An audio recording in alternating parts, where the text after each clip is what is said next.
Hola, hola, hola, bienvenidos a Ministerio Nuestro Héroe es Jesús. Es un placer para mí estar aquí con ustedes compartiendo una vez más uno de esos temas que el Señor deposita en mi corazón para poder impartirlos y que sea de bendición, de restauración, de liberación y de edificación a las vidas.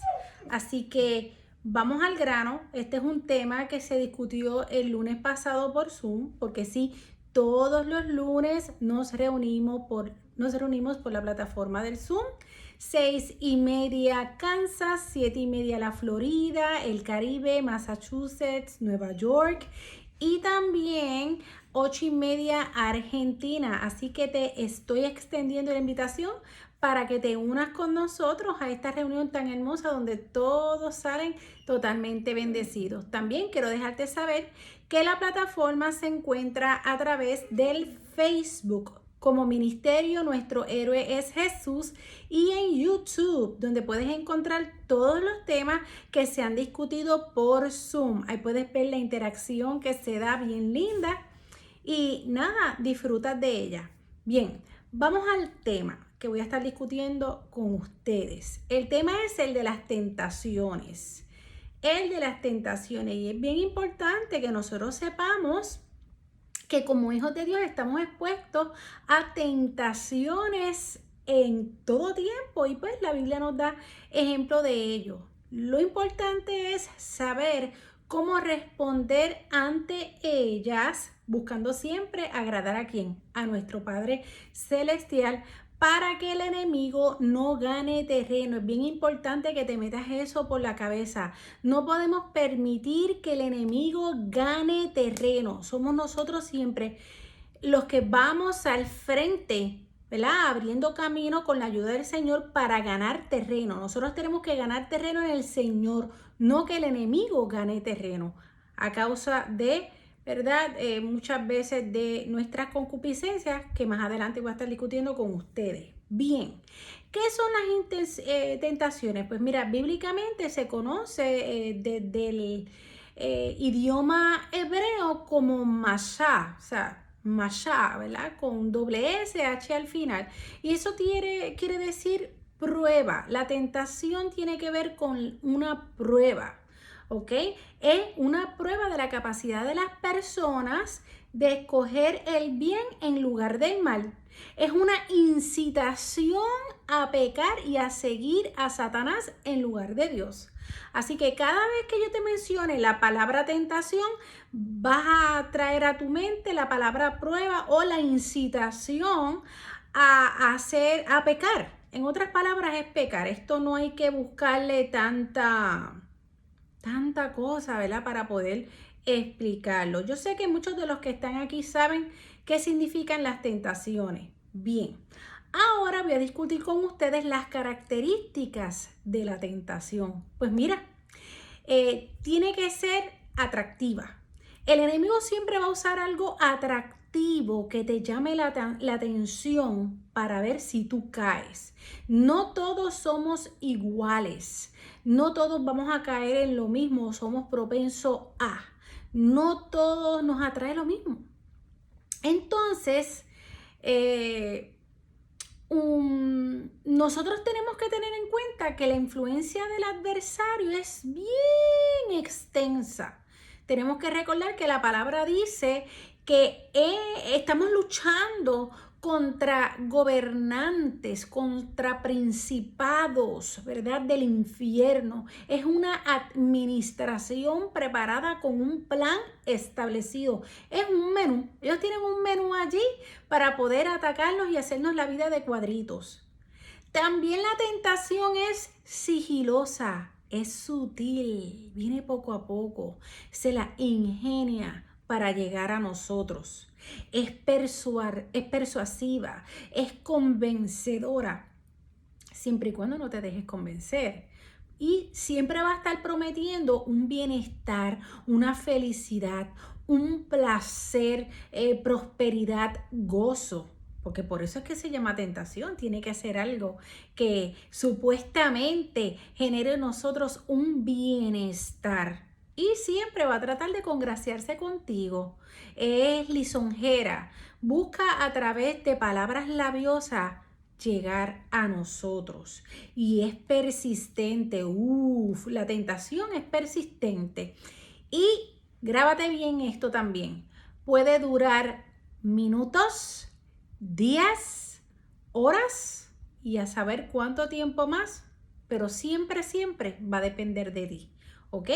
Ella te adoba, ella te condimenta para luego hacerte la oferta, ¿ok?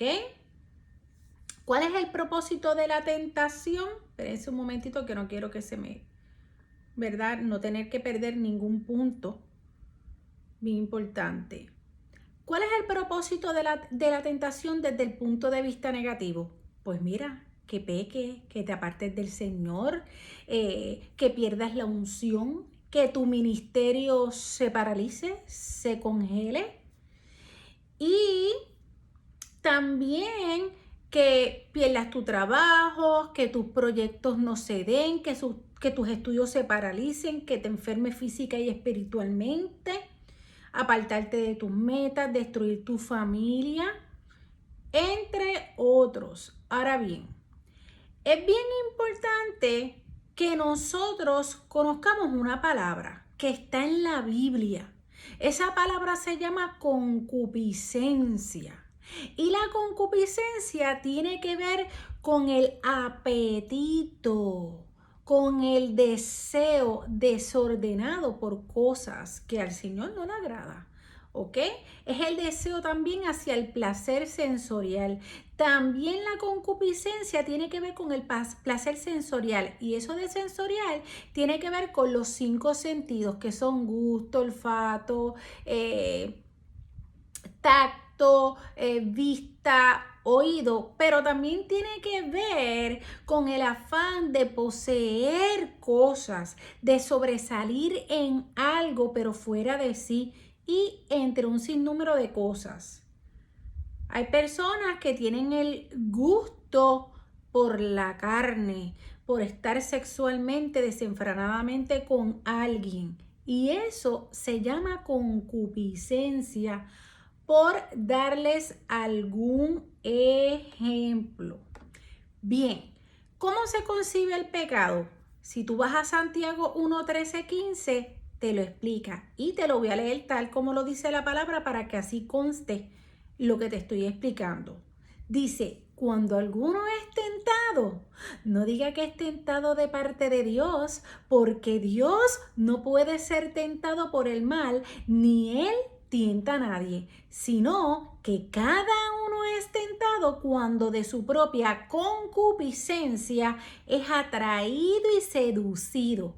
Entonces la concupiscencia, después que ha concebido, da a luz el pecado, y el pecado, siendo consumado, da a luz a la muerte. Bien, vamos a dividir esto por partes. Número 1 dice que cuando alguien sea tentado, no diga que es tentado de parte de Dios. ¿Qué está queriendo decir? Que Dios no tienta a nadie. De hecho, en el Padre Nuestro siempre le pedimos al Señor que nos libre de las tentaciones, ¿verdad? Que no nos deje caer en ellas. Y dice que Dios no puede ser tentado por el mal. ¿Sabes por qué Dios no puede ser tentado? Porque en Dios no hay concupiscencia, en Dios no hay un deseo desordenado por algún placer pecaminoso, porque Dios es santo, es puro, sin arrugas, sin mancha. Y dice que esto se da cuando de nuestra propia concupiscencia somos atraídos hacia el pecado. ¿Verdad? Y se da, y una vez damos ese paso, pues se consume el pecado. Quiere decir que si la concupiscencia tiene que ver con un deseo desordenado, por un placer, apetito desordenado que al Señor no le agrada, quiere decir que nosotros no tenemos que evaluar si nosotros tenemos alguna concupiscencia. Y déjenme decirle algo.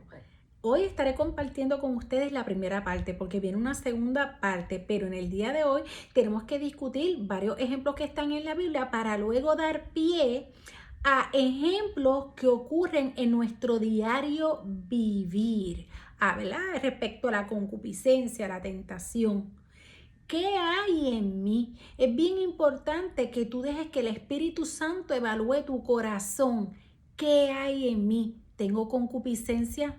¿Tengo un deseo desordenado por la carne? ¿Por acostarme con personas? Ahí está la lujuria y la lascivia. Eso es un deseo desenfrenado por la carne, ¿ok? Porque cuando das pie a ver pornografía, los espíritus de lujuria y lascivia pueden entrar en ti. ¿Sabías eso? Porque una vez abres esa puerta, se abren más puertas. Y eso tiene que ver, ¿verdad?, con eso. Bien, ¿cuál es el origen de la concupiscencia? ¿En quién se dio la tentación y esta cuestión de la concupiscencia? ¿En Satanás? El diablo, el tentador, el adversario, el opositor, como les puedo mencionar, ¿verdad? Un sinnúmero de sinónimos que nos menciona la palabra. Mira lo que dice Isaías 12:14, que nos explica desde el principio cuando esto ocurrió en Satanás. Dice, ¿cómo caíste del cielo, oh lucero, hijo de la mañana? Cortado fuiste por tierra, tú que debilitabas a las naciones, tú que decías en tu corazón, subiré al cielo en lo alto, junto a las estrellas de Dios, levantaré mi trono y en el monte del testimonio me sentaré a los lados del norte. Sobre las alturas de las nubes subiré y seré semejante al Altísimo. Él deseó ser semejante al Altísimo. Y quiero explicarte algo adicional de Satanás. En Ezequiel, que lo tenemos en el Antiguo Testamento, desde el versículo 26 desde el capítulo 26 al 28, se discuten 76 versículos para describir un solo reino que viene siendo el reino de Tiro. ¿Qué pasa? El reino de Tiro, para los efectos, tipifica a Satanás. Veamos. Y se los tengo que leer tal y como está en la Biblia para que podamos entender el contexto, ¿ok? Dice así, Ezequiel 28, 11, 19. Vino a mí palabra de Jehová diciendo, hijo de hombre, levanta endecha sobre el rey de Tiro y dile, así ha dicho el Señor. Entonces aquí va a describir a Satanás. Dice, tú eras el sello de la perfección, lleno de sabiduría y acabado de hermosura. En Edén, en el huerto, estuviste de toda piedra preciosa era tu vestidura. Entonces ahí comienza a describir cómo era su vestidura, describe los tipos de piedras preciosas que tenía, te menciona que era de cornerina, de topacio, de jaspe, entre otras piedras. Pero siguiendo más adelante, en el 14 dice, tú querubín, grande protector, yo te puse en el santo monte de Dios. Allí estuviste en medio de las piedras de fuego, te paseabas. Perfecto eras en todos tus caminos desde el día que fuiste creado, hasta que se halló en ti maldad. A causa de la multitud de tus contrataciones, fuiste lleno de iniquidad, o sea, de maldad, y pecaste, por lo que yo te eché del monte de Dios y te arrojé de entre las piedras de fuego. Oh querubín protector, se enalteció tu corazón a causa de tu hermosura, corrompiste tu sabiduría a causa de tu esplendor. Yo te arrojaré por tierra, delante de los reyes te pondré para que miren a ti. Con la multitud de tus maldades y con la iniquidad de tus contrataciones profanaste tu santuario. Yo pues saqué fuego de en medio de ti, el cual te consumió, y te puse en ceniza sobre la tierra a los ojos de todos los que te miran. Todos los que te conocieron de entre los pueblos se maravillan sobre ti. Espanto serás y para siempre dejarás de ser. Wow, wow, wow. Mira lo que pasó con Satanás. Te voy a decir algunos detalles. Primeramente, cuando te hablé de Isaías, decía que él deseó estar a la altura del Altísimo. Una cosa es que nosotros imitemos al Señor, que nos querramos parecer más a Él en cuanto a santidad se refiere. Otra cosa es querer ocupar el lugar de Él. Y dice que era hermoso, era el sello de la perfección. Pero ¿qué viene pasando? Que dice que fue hallado en él maldad. ¿Por qué? Él vino en un momento dado, aparte de lanza, él quiso ser semejante al Señor, o sea, ocupar su lugar. Dice que se enalteció su corazón a causa de su hermosura, o sea, que fue como que narcisista. Corrompiste tu sabiduría a causa de tu esplendor. Se miró hacia sí mismo y comenzó a ver en él una especie de delirio de grandeza. Uf, uf, uf. Y por causa de esto, Satanás fue destituido de la gloria de Dios, en conjunto también a ángeles. Mira lo que dijo, lo que está en 2 de Pedro 2:4. Porque si Dios no perdonó a los ángeles cuando pecaron, sino que los arrojó al infierno y los entregó a fosos de tinieblas reservados para juicio. Que también nos dice, ¿verdad? Que hubo ángeles que por ahí también se fueron. Es bien importante que nosotros tengamos en cuenta que si estamos llenos de concupiscencia y no estamos conectándonos con el Señor, con la palabra, orando, congregándonos, la probabilidad de que caigamos va a ser más alta. Es decir, cuando llegue la tentación, voy a fallar porque no estoy con la armadura de Dios. Y a la Biblia le llaman la espada en sentido simbólico, o sea, es la defensa. Ahora bien, ¿cuál es el propósito de la tentación desde el punto de vista positivo? Porque ya hablamos del negativo. Del positivo es desarrollar paciencia, carácter, resistencia, santificación, confiar totalmente en el Señor y no en nuestras propias fuerzas. En otras palabras, que maduremos, que crezcamos. Ese es el propósito de la tentación. Entonces, en Santiago 1:2-4 dice, la sabiduría que viene de Dios.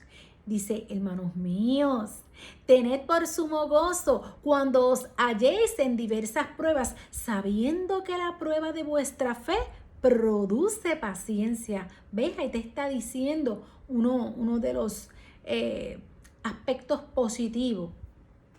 Entonces, siguiendo por aquí, dice, en la prueba confía en el Señor y no trates de depender de ti mismo porque vas a pecar. Confía en la palabra que has aprendido del Señor.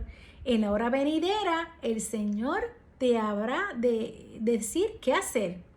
Y tenemos una respuesta ante la tentación. 1 Corintios 10:13 dice, no os ha sobrevenido ninguna tentación que no sea humana, pero fiel es Dios, que no os dejará ser tentados más de lo que podéis resistir, sino que dará también juntamente con la tentación la salida para que podáis soportar. ¿Qué quiere decir esto? Te dije al principio que dice la palabra que Dios no tienta a nadie. Él no tienta a nadie, es Satanás.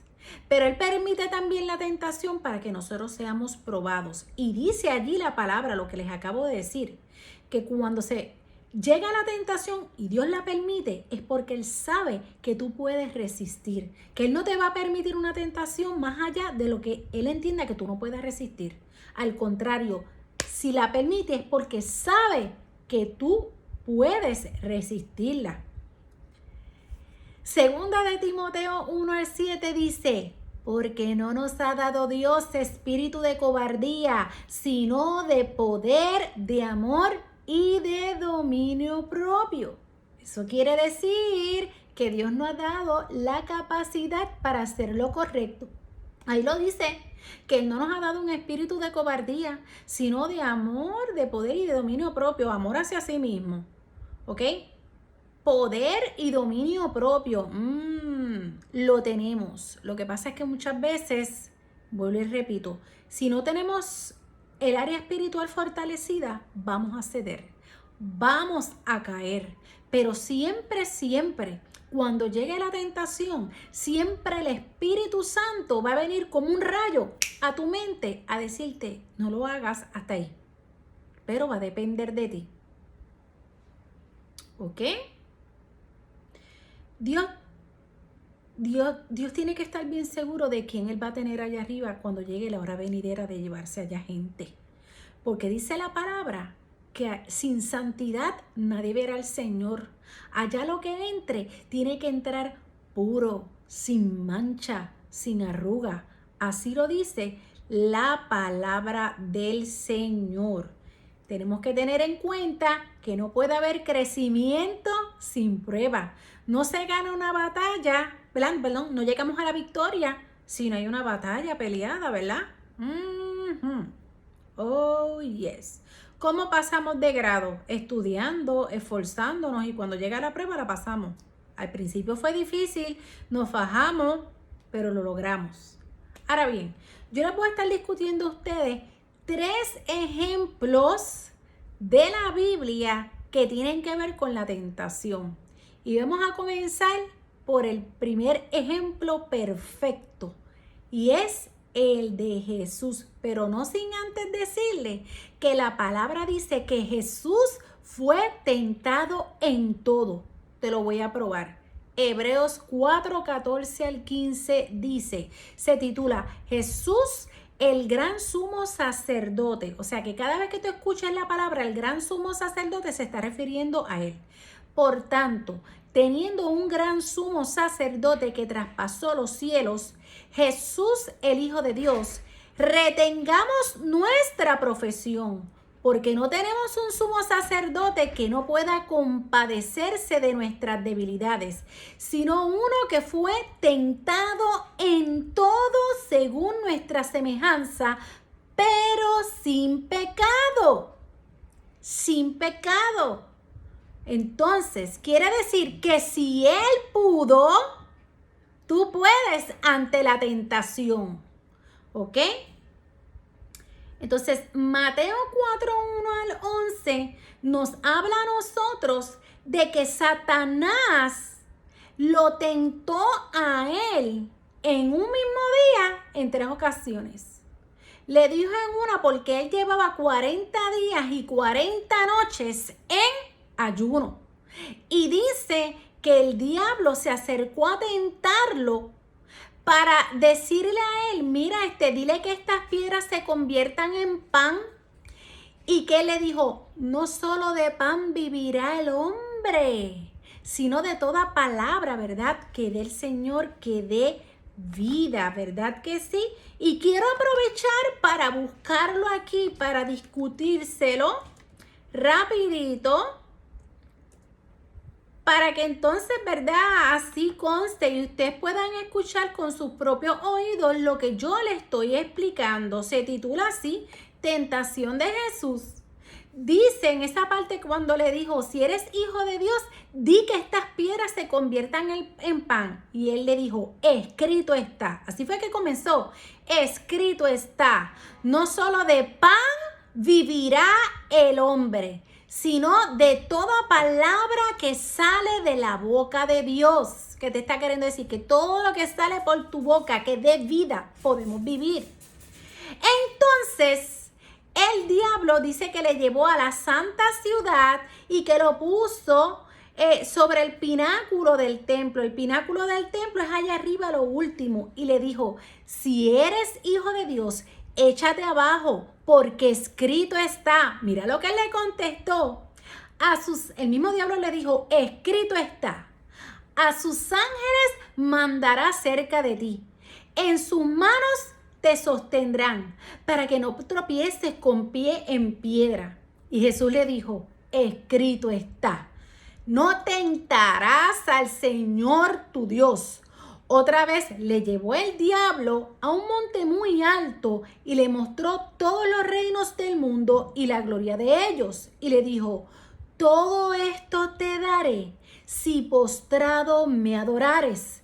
Entonces Jesús le dijo, vete, Satanás, porque escrito está, Al Señor tu Dios adorarás y a Él solo servirás.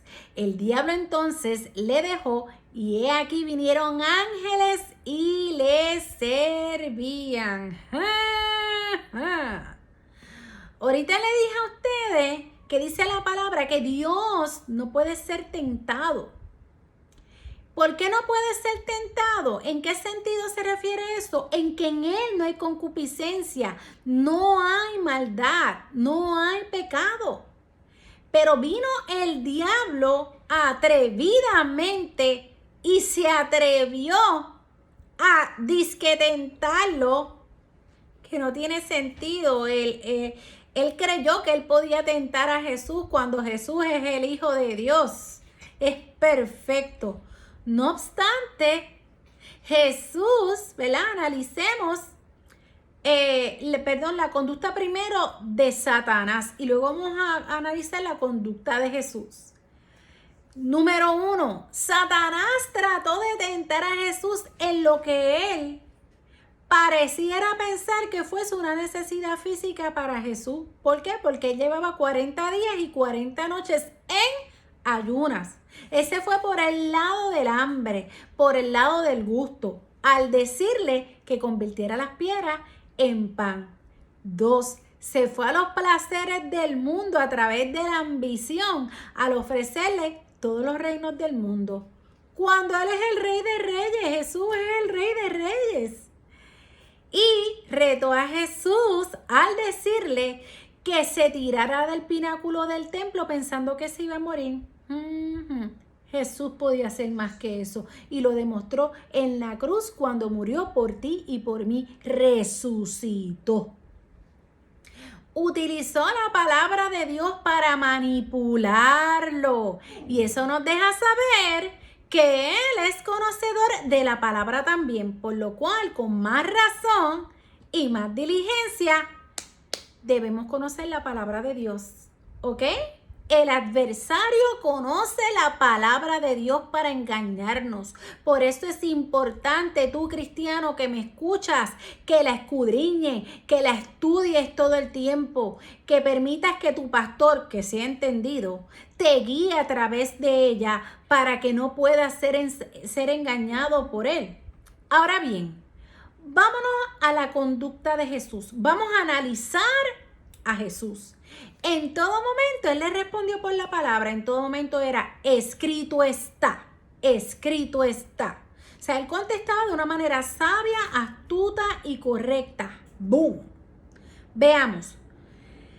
Cuando Satanás vino y le dijo, mira, di estas piedras que se conviertan en pan, Él le contestó por la palabra y le dijo, escrito está. No solo de pan vivirá el hombre, sino de toda palabra que sale de la boca de Dios. Y así sucesivamente con la otra. Cuando el diablo sarcásticamente le citó la palabra, al decirle, mira, sus ángeles mandará cerca de ti, en sus manos te sostendrán, cuando le dijo que se tirara del pináculo del templo, pero él le dijo, escrito está, no tentarás al Señor tuyo. Y también cuando vino Satanás y le ofreció todos los reinos del mundo, ¿qué le dijo entonces Jesús? Vete, Satanás, porque escrito está, al Señor tu Dios adorarás y Él solo servirá, y a Él solo servirás. ¿Por qué? Porque Satanás le había dicho, mira, yo te doy todos estos reinos a cambio de que tú a mí me adores, pero los muñequitos cambiaron, ¿ok? Pregunta bien importante. Una pregunta bien importante. ¿Cuántos intentos llevó a cabo el diablo para tentar a Jesús? ¿Cuántos? 3. En un día, 3. ¿Ok? Y esto nos deja saber que las tentaciones pueden darse más de una vez con una misma situación. Porque como les dije, la tentación es persistente. Vamos al segundo ejemplo que tenemos en la Biblia. Y ese es el de José y la esposa de Potifar, que lo tenemos en Génesis 39, del 1 al 12. ¿Qué pasó allí? Que José, él fue vendido por sus hermanos. Los hermanos eran una bola de envidiosos, lo vendieron, él cayó en Egipto, lo compró Potifar, que él, Génesis 39, 1, 12, Génesis, discúlpenme, Génesis 39, Potifar era un oficial. Era un oficial de Faraón y era un capitán de la guardia, ¿verdad? Y él compró a José para que le sirviera, pero se dio cuenta que José estaba a favor de él y que lo prosperaba en todo. Y como él vio eso, le dio potestad a José para encargarse de su casa y de todo lo que había. Lo que dice la palabra es que dejó todo lo que tenía en manos de José y con él no se preocupaba de cosa alguna, sino del pan que comía. Ahora bien, José era hermoso, era de hermoso parecer y tenía una bella presencia. ¿Qué viene pasando? Un día, José estaba solo allí en la casa y la esposa de Potifar se tomó el atrevimiento de ofrecerle a José que se acostara con ella. Le dijo, duerme conmigo. Y él no quiso y dijo a la mujer de su amo, él le respondió lo siguiente: he aquí que mi señor no se preocupa conmigo de lo que hay en casa y ha puesto en mi mano todo lo que tiene. No hay otro mayor que yo en esta casa y ninguna cosa me ha reservado sino a ti. Por cuanto tú eres su mujer, ¿cómo pues haría yo este grande mal y pecaría contra Dios? Y dice la palabra que ella le hablaba a José cada día. Mira lo que dice. Hablando ella a José cada día y no escuchándola él para acostarse al lado de ella, para estar con ella, aconteció que entró él un día en casa para hacer su oficio y no había nadie de los de la casa allí, pero estaba ella. Y dice que ella lo cogió por la ropa, dice, y ella lo asió por su ropa diciendo, duerme conmigo. Entonces él dejó su ropa en las manos de ella y huyó y salió. Cuando vio ella que le había dejado su ropa en sus manos y había huido afuera, ¿verdad? Repito, cuando vio ella que le había dejado su ropa en sus manos y había huido fuera. Llamó a los de casa y les habló diciendo, mirad, nos ha traído un hebreo para que hiciese burla de nosotros. Vino él a mí para dormir conmigo y yo di grandes voces. Entonces ella lo acusó a él. Pero lo más importante aquí es que ella al final, cuando le vuelve a hacer ese acercamiento, que lo toma por la ropa, él terminó huyendo y le dejó la ropa a ella en sus manos. Ahora bien, vamos a analizar la conducta de José. O sea, cómo se daba este movimiento de esta tentación. Dice la palabra que ella le hablaba a él cada día. Les dije al principio que la tentación puede durar minutos, horas, días, semana. En este caso, dice que le hablaba cada día. Eso quiere decir todos los días. Pero ¿cuál era la respuesta de José? Dice que él no la escuchaba. Él no la escuchaba. Él seguía haciendo su oficio porque él era fiel a su amo. Sin embargo, ¿verdad? Al final, cuando ella se toma el atrevimiento de agarrarlo por la ropa, ¿qué él hizo? Huyó y la dejó con la ropa, pero huyó. Dos enseñanzas: no escuchar la tentación y huir de ella. Mientras más rápido huyas de la tentación, mejor para ti. Y vamos ahora con el último ejemplo que tenemos aquí. Este ejemplo es totalmente a la inversa a los primeros dos que acabamos de discutir. Y está en Génesis. Y viene siendo el de Adán y Eva. Está en Génesis 3. No sin antes decirte que en un capítulo anterior, en el Génesis 2, versículo 16 y 17, dice que Jehová mandó al hombre diciéndole lo siguiente, después que lo creó a él: de todo árbol del huerto podrás comer, mas del árbol de la ciencia del bien y el mal no comerás, porque el día que de él comieres, ciertamente morirás. Entonces, ¿qué viene pasando? Que en Génesis 3 es donde se da la tentación que le lleva, que le ofrece Satanás a Eva. Y eso es lo que se titula como la desobediencia del hombre.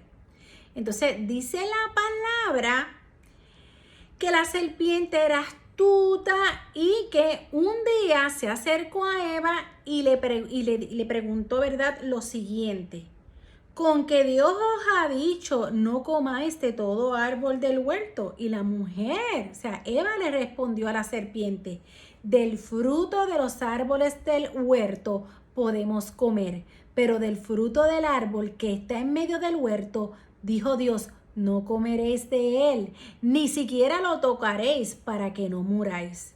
Entonces la serpiente, mira lo que le dijo: no moriréis, sino que sabe Dios que el día que comáis de él serán abiertos vuestros ojos y seréis como Dios, sabiendo del bien y el mal.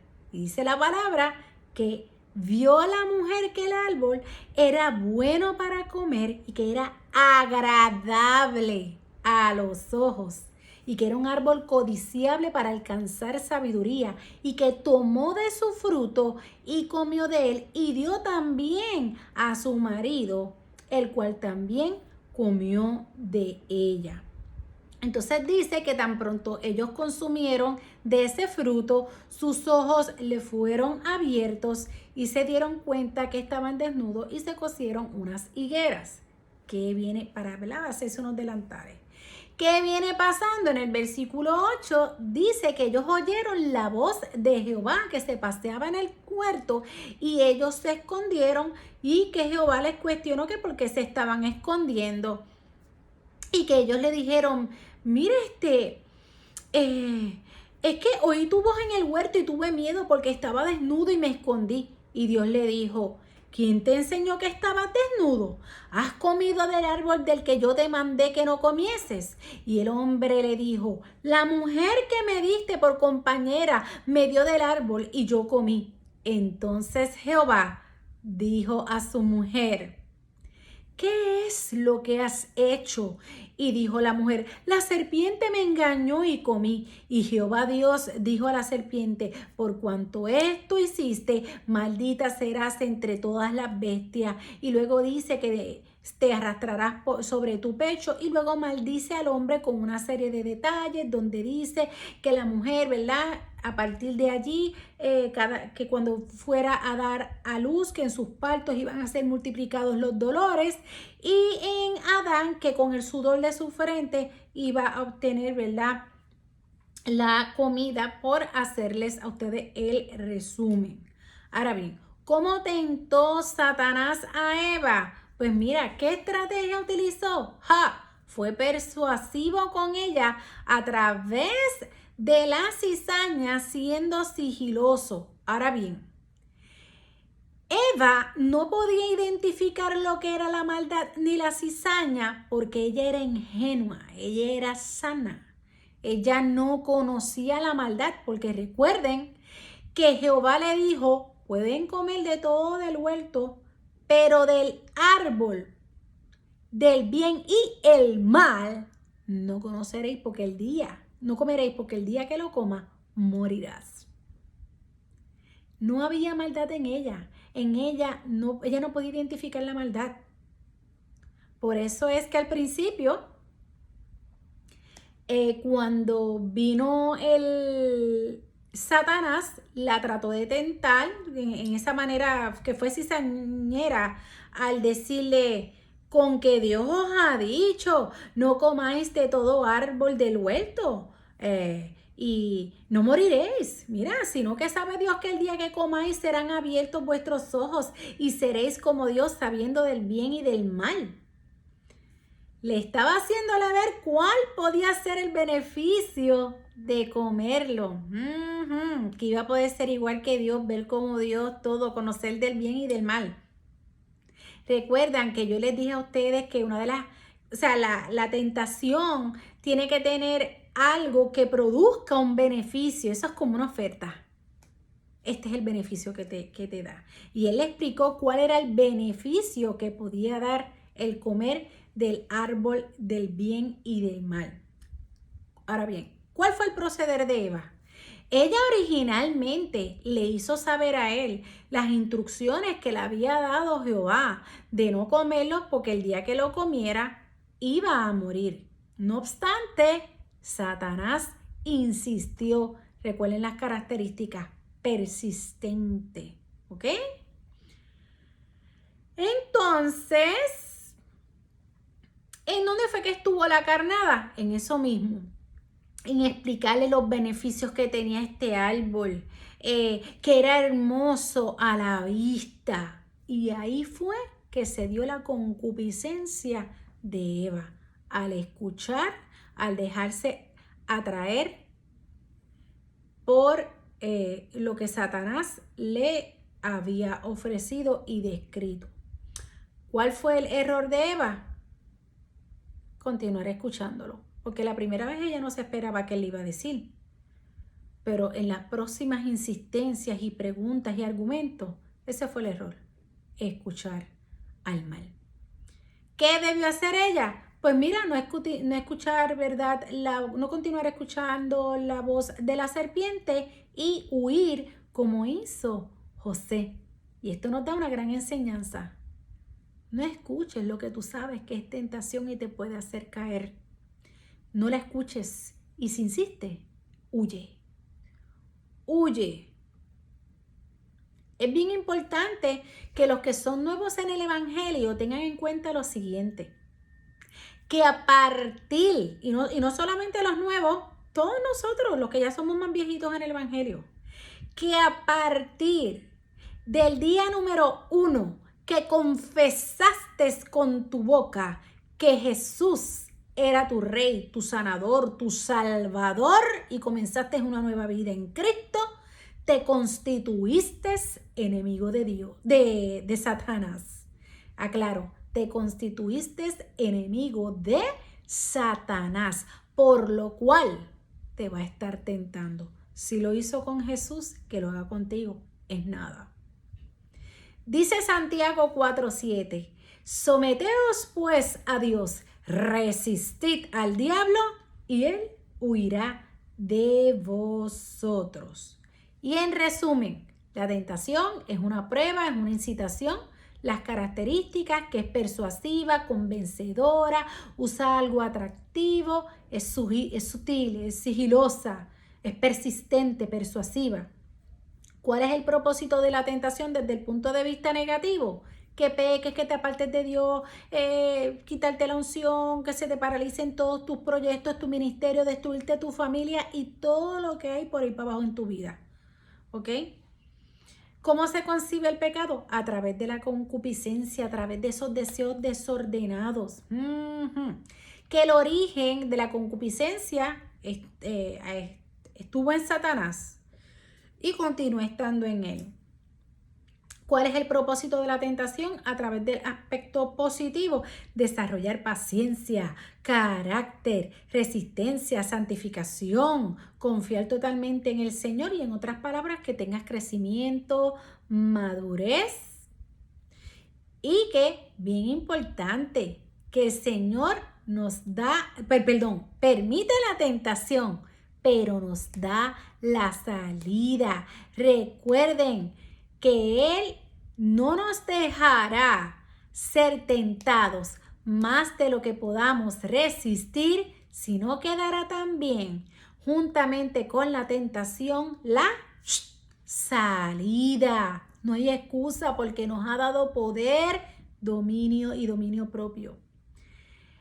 Las tentaciones con Jesús, ¿cómo Él las pasó? Él se defendió con la palabra y luego le dijo: vete, Satanás. La tentación con José, que no la escuchó a la esposa de Potifar y que huyó. El error de Eva, que continuó escuchando y cayó. Ese es el tema de esta noche. Mi gente, la semana que viene voy a estar discutiendo la segunda parte de las tentaciones. Allí voy a venir algo gráfica con lujos de detalles de nuestro diario de vivir y de situaciones difíciles y fuertes que muchos de nosotros tal vez en algún momento dado hemos experimentado o algunos de ustedes están experimentando y cómo trabajarlas a través de la palabra de Dios. Las voy a discutir todas. Son tantas las que el Señor me ha dado, pero nada, confía en el Señor. Mantente en todo momento conectado de Él. No basta solamente con orar, porque Dios no nos mandó a ser unos llaneros solitarios. Tenemos que estar congregándonos con algún grupo, en alguna iglesia. Aquí en el Zoom te exhorto que si no te estás congregando en ningún lugar en estos momentos o te sientes incómodo, puedes congregarte con nosotros los lunes y de 6:30, 7:30, 8:30, como dijo originalmente los horarios que ya describí. Y el link lo pueden encontrar en la página principal de Instagram o pueden ir a Facebook, a Ministerio Nuestro Eres Jesús, le dan al link azul y allí entran por Zoom. Entran, apagan el micrófono, pueden dejar la cámara encendida como también la pueden dejar apagada y disfrutan de esta gran bendición. Así que esperando que el Señor, ¿verdad?, esté con ustedes y que rompa cualquier concupiscencia que haya en los corazones de ustedes, ¿verdad? Y todos nosotros, me incluyo yo porque yo no soy perfecta, pero oramos para que el Señor rompa toda concupiscencia. Y le voy a decir más, es bien importante ayunar. En Isaías nos habla del verdadero ayuno y dentro de ellos nos menciona a nosotros desatar las ligaduras de impiedad. Desatar una ligadura. ¿Qué es una ligadura? Algo que está ¿qué? Amarrado. Y en el ayuno podemos orar con ese propósito, que el Señor desate, que rompa cualquier ligadura de impiedad. Impiedad es algo malo, es maldad.